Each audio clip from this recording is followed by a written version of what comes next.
Pune sports car दुर्घटना रक्त नमूना बदलाइवाकू 3 लाख टंका नहीं डाक्टर।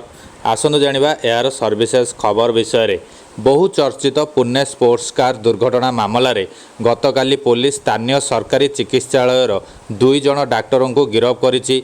एबे एहाकु नै एक गुरुत्वपूर्ण तथ्य सामना को आसीछि।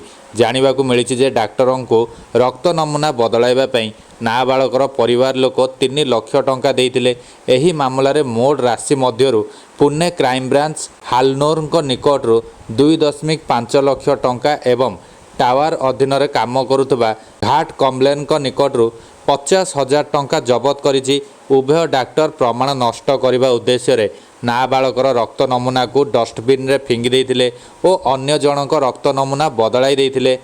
पुलिस कमिश्नर अमितेश कुमार देइथिबा सूचना अनुसार 19 तारिख दुर्घटना पर सकाळ 11टारे नाबालक चालक को डाक्टरी परीक्षा निमंते सासुन सरकारी हॉस्पिटल को निया जाइथिला। नाबालक निशाग्रस्त थिबारु तांकर रक्त नमूना संग्रह करा जाइथिला। तेबे परीक्षा रिपोर्ट रे नाबालकଙ୍କ रक्त रे अल्कोहल तथा मद नथिबा जणा पड़िथिला। फल पुलिस संदेह सृष्टि होइथिला और अन्य एक हॉस्पिटल रे नाबालकଙ୍କର पुणी थरे रक्त परीक्षा करथिले। सेथिरे 2टी भिन्न रक्त नमूना थिबा जणा पड़िथिला। रक्त परीक्षा करी रिपोर्ट देइथिबा सासुन सरकारी हॉस्पिटल रो डॉक्टर श्रीहरि हालनोर को जेरा करा जाइथिला। फॉरेंसिक विभाग रो मुख्य डॉक्टर अजय तावेरेंको निर्देश अनुसार एभली करिथिबा डॉक्टर हालनोर स्वीकार करथिले।